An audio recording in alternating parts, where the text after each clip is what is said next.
सच्चे पातशाह का जो जन्म होया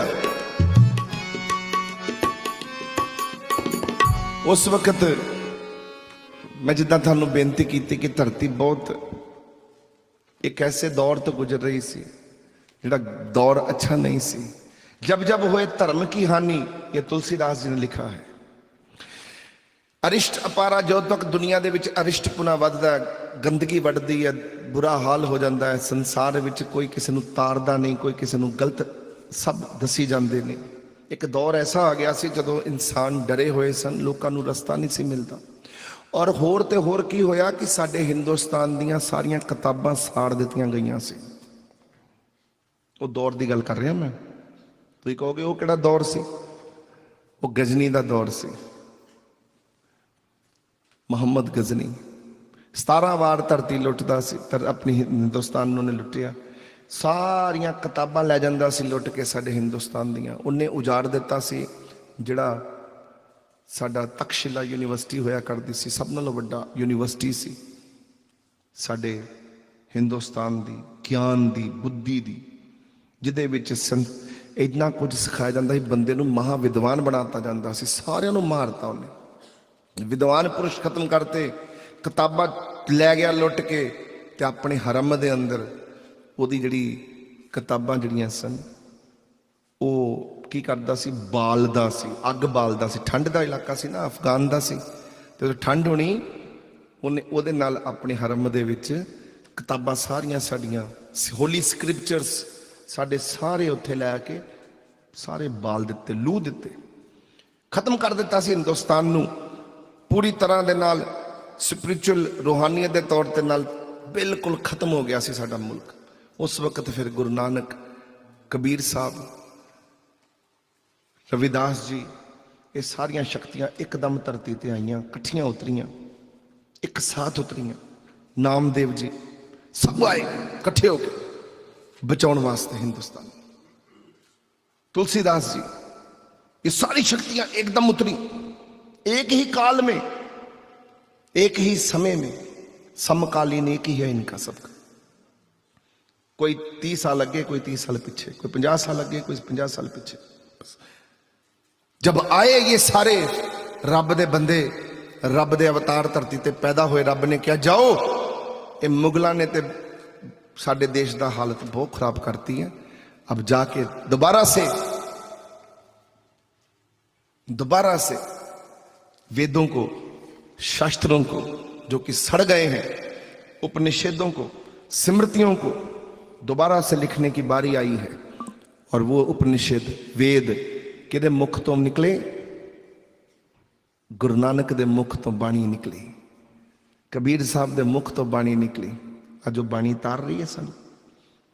जे बाणी ना हुंदी तुहानू कोई दसदा चौंकड़ी मार के किद्दां बहना, सिर ते दुपट्टा किद्दां लेना, सिर किद्दां ढकना,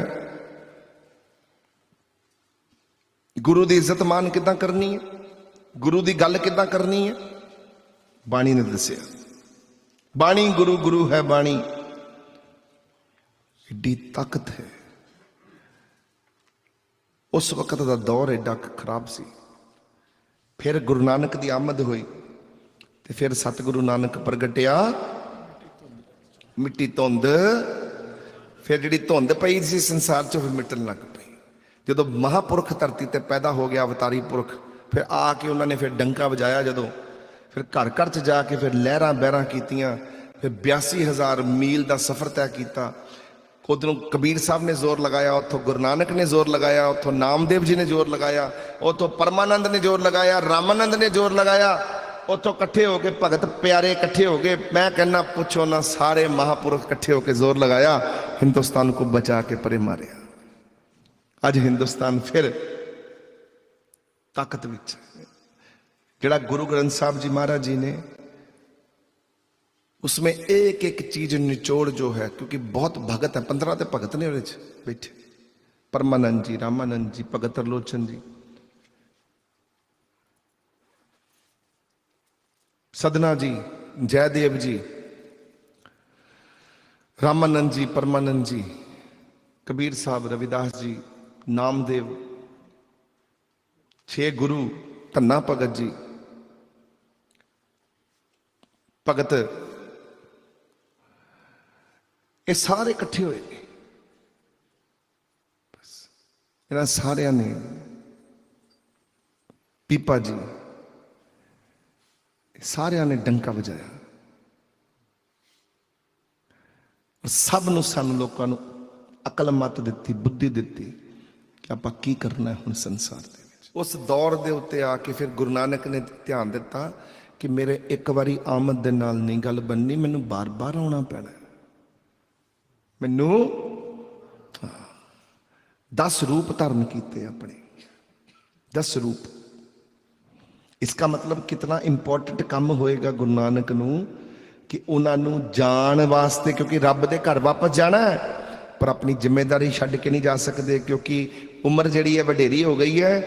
बुढ़े हो के जो काम नहीं हो पा रहे फिर नवा रूप धारण करना है, तो नवा शरीर धारण करना है, तो 10 चोले बदलने ने। गुरु नानक ने किड्डी वड्डी जिम्मेदारी निभाई होएगी उस वक्त। रब नू की क्या होएगा महाराज ने? गुरु नानक ने आख्या उस अकाल पुरख नू कि मैं नहीं हले आउणा, हले काम तेरा पूरा नहीं होया, मैनू हले दुनिया विच रहना पवेगा। अज जिहड़े संत ने, महापुरख ने, अज भी गुरु नानक आई जा रहा उन्हां दे विच अपनी रहमतां करके, अज भी कृपा करी जा रहा। जिहड़े संत ने प्यारे, और न्याणियां दे सामने ना रब दे बारे कुछ माड़ा चंगा बोलिया करो, उन्हां दा विश्वास बुलंद करिया करो, उच्चा बनाया करो। तुहाडीआं गलतियां तुहानूं उपर जाके भुगतनियां पैणीआं ने। जिहड़े बंदे तुसीं तोड़ोगे, एक एक बंदे दा हिसाब उपर होएगा, उन्हें जन्म लैणे पैणे ने। सत्ते ते बलवंते वांगर, सत्ते बलवंते ने जिद्दां लोकां नूं बुराइयां कीतियां, सत्ते ते बलवंते ने गुरु दी बुराई कीती अपने मुख तो, ते उन्होंने सजा की दित्ती गई सी। उन्होंने दोनों नूं कीर्तनीय सन, की सजा लाई सी? ये सजा लाई सी कि गुरु दे बारे माड़ा बोले हो, हुण जिन्नी देर रहोगे। कोड़ दी बीमारी हो गई सी उन्होंने दोनों नूं भरावां नूं, घर बिकन नूं आ गया ही, तप्पड़ रोल गए सी, कोई पुछदा नहीं सी, हालत इन्नी खराब हो गई सी। और गुरु दे गलतियां गुरु दे बारे करके 10 सालां च परिवार दा बुरा हाल हो गया सी। असीं तां अखीं वेखियां कहानियां, जाना कित्थे है। गुरु बारे माड़ी गल कीती सी, पंचम पातशाह बारे ते गुरु नानक बारे माड़े बोल बोले सी, सिर्फ गुरु नानक बारे ते पंचम पातशाह बारे। दरवाजा नहीं सी खोलिया। अरे गुरु गूंगे, गुरु बावरे, गुरु के रहिए पास। गुरु पागल भी होवे तो गुरु दे कोल बैठे रहो, क्योंकि वो गुरु है। मूर्खो, वो गुरु है। गुरु गूंगे, गुरु बावरे, गुरु के रहिए पास। जे गुरु भेजे नरक नू ते स्वर्ग दी रखी आ। गुरु थोड़ी बन जाना तुहां। असीं तो दास बन के आए हैं, दासन के दास। जो गुरु ने वो गुरु ही ने, ਉਹਨੂੰ ਕੁਛ ਨਹੀਂ ਆਉਂਦਾ ਗੁਰੂ ਨੂੰ, ਤਾਂ ਵੀ ਗੁਰੂ ਦੇ ਦਾਸ ਬਣ ਕੇ, ਹਾਂਜੀ ਮਹਾਰਾਜ ਜੀ ਤੁਸੀਂ ਤੇ ਗੁਰੂ ਹੋ, ਗੁਰੂ ਜੀ ਤੁਸੀਂ ਤੇ ਗੁਰੂ ਹੋ, ਅਸੀਂ ਤੁਹਾਡੇ ਸੇਵਕ। ਇੱਕ ਇੱਕ ਚੀਜ਼ ਦਾ ਭੁਗਤਾਨ ਹੋਣਾ ਉੱਪਰ ਜਾ ਕੇ, ਇੱਕ ਇੱਕ ਚੀਜ਼ ਦਾ ਯਾਦ ਰੱਖਣਾ, ਇੱਕ ਇੱਕ ਚੀਜ਼ ਦਾ ਭੁਗਤਾਨ ਹੋਣਾ।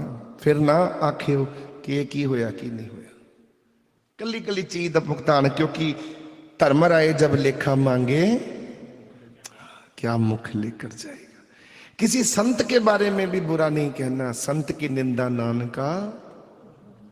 किसी भी महापुरुष के बारे, संत तो बहुत दूर की बात है, आप किसी सेवक की निंदा नहीं कर सकते, आप किसी की निंदा नहीं कर सकते। सेवक में लख बुराइयां ने, इत्थे इन्ने सेवक बैठे होंगे, लख बुराइयां लेके बैठे ने। Who am I to say bad words for them? Who am I? कौन हूं मैं? जिसने बनाया है वही बोल सकता है, हमने तो नहीं बनाया, हम क्यों बोलें किसी के लिए मंदा। आपा क्यों बोलिए माड़ा किसी ने, असी बनाया ही नहीं कुछ भी, अही तो खुद माड़े। हम नहीं चंगे बुरा नहीं कोई। असी बिना सोचे समझे किसी बारे में तो बोलना ही नहीं। जिन्ना चिकड़ तुहाडे कोल तुसी कुछ अपने सामने कोई भी गलबात वेख भी लवो, वेख भी लवो, तक भी लवो, किसी की बुराई अपने अखी वेख लवो, परमात्मा कहता ਉਹਦੇ ਤੇ ਵੀ ਪਰਦਾ ਪਾਉਣ ਦੀ ਕੋਸ਼ਿਸ਼ ਕਰੋ। ਜਿਹੜੀ ਸੁਣੀ ਸੁਣਾਈ ਗੱਲ ਆ ਉਹਦੇ ਉੱਤੇ ਤੇ ਲੱਗੀਦਾ ਹੀ ਨਹੀਂ ਪਿਆਰਿਓ, ਉਹਦੇ ਮਗਰ ਚੱਲੀਦਾ ਹੀ ਨਹੀਂ। ਉਹ ਤੇ ਗੱਲ ਵਜਨ ਹੀ ਕੋਈ ਨਹੀਂ ਹੁੰਦਾ, ਉਹਦਾ ਤੇ ਪੈਰ ਹੀ ਕੋਈ ਨਹੀਂ, ਤੂਲ ਹੀ ਕੋਈ ਨਹੀਂ, ਉਹਦਾ ਤੇ ਮੁੱਲ ਹੀ ਕੋਈ ਨਹੀਂ, ਪੈਰ ਹੀ ਨਹੀਂ ਹੁੰਦੇ ਸੁਣੀ ਸੁਣਾਈ ਗੱਲ ਦੇ ਉੱਤੇ ਕੋਈ। ਐਡੀ ਮਹਾਨ ਗੱਲ ਹੈ। ਇਸ ਕਾਰਨ ਪਿਆਰਿਓ ਛੋਟੀ ਛੋਟੀਆਂ ਕਹਾਣੀਆਂ ਨੇ, बड़ी बड़ी गड़बड़ हो जाती है। आप किसी भी सत्संगत के लिए भी कोई माड़े शब्द नहीं बोल सकते, क्योंकि आप बड़े पूर्ण पुरख हो सारे, आप भगवान के लोग हो।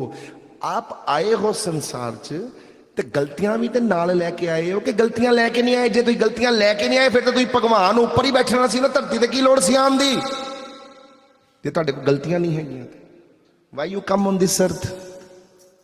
जे तुसीं पूरे हो, परफेक्ट हो कि हाँ जी हम पूरे हैं, फिर तो ऊपर ही भगवान के घर में ही अच्छे हैं। हम तो नीचे आए इसी कारण है कि अपनी गलतियों का सुधार कर दें। जब गलतियां हैं उनको सुधार के जाएं। बस गलतियां करें, सीख ले, करें फिर सीख ले, करें फिर सीख ले। क्या फर्क पड़ेगा? ओ यार जे असी भुलनहार हाँ ते ओ साडा बाबा, जोर दी बोलो, जोर दी, हाँ बख्शनहार है। एक मिनट विच बख्श के परमात्मा ने। गुरु नानक देव जी महाराज जी ने भाई बाले नूं आख्या सी, भाई बाला जी, भाई बाले ने आख्या सी महाराज जी जे कोई तुहाडे कोल पाप करके कोई तुहाडे कोल आवे, बुराइयां करके तुहाडे कोल कोई आवे, जिवें असी कहने मुसलमान जिन्ने मर्जी पाप कर ले, जिन्ने मर्जी पाप कर ले, पर एक बारी हज ते चल जाएगा ते हज करके वो पाक ते पवित्र मुड़ के हो जाएगा। कि कोई गुरु कोल आवे पाप करके बुराइयां करके, क्या वो तुहाडे कोल आके तुसी उन्नू पार उतारा कर दोगे उसे वेले? बाबा मरदाने ने, भाई मरदाने ने ये सवाल गुरु नानक नूं पाया। हुण सुनो प्यारिओ, गुरु नानक की कहंदे ने। गुरु नानक कहते ने पुत्र मक्के दे उत्ते तेनू इन्ना भरोसा है कि मक्के दी हज करके तेरे पाप मुक जाण। मुसलमान हर पाप तो मुक्त हो जाएगा, भावें हजारां पाप हो, लखां पाप हो, एक मक्के दे दर्शन करके, है हज करके। ते कहंदे फिर ये भी गल सुन ले, गुरु दी शरण विच रह के भी वो लखां पाप करे तां भी मुक्त हो जाएगा। गुरु को इन्नी ताकत हैगी है। चढ़दी कला तेरे पाने उत्थे ही मरदाना झुक गया ही, मत्था टेक के कहंदा ही मेरा हज इत्थे ही हो गया मेरे गुरु दे चरनां च। कि गुरु इतनी बड़ी ताकत रखता है, वो तो एक दर्शन करके इन्नी दूर जाके दर्शन करन दी लोड़ है। जेड़ा सत संगी गुरु दे चरनां च बैठा है फिर मुड़ मुड़ के पाप करी भी जांदा है, तां भी गुरु को इन्नी ताकत है, एक मिनट विच गुरु ने पार उतारा कर देना, उदा इन्ना बेड़ा पार कर देना। एडा गुरु वड्डा बदल के रख देना। गुरु कोल ताकत है बदलन दी, सेवक को किथे ताकत है अपने आप नूं बदलन दी? प्यारियो हमारे पास कहाँ ताकत है कि हम बदल सकें खुद को? ये तो गुरु की ताकत है। उन्हें दृष्टि भर के वेखना ते नाल ही उन्हें बदल के रख देना बंदे। जिन मानस ते एक मिनट विच देवता बना देना, चुटकी विच।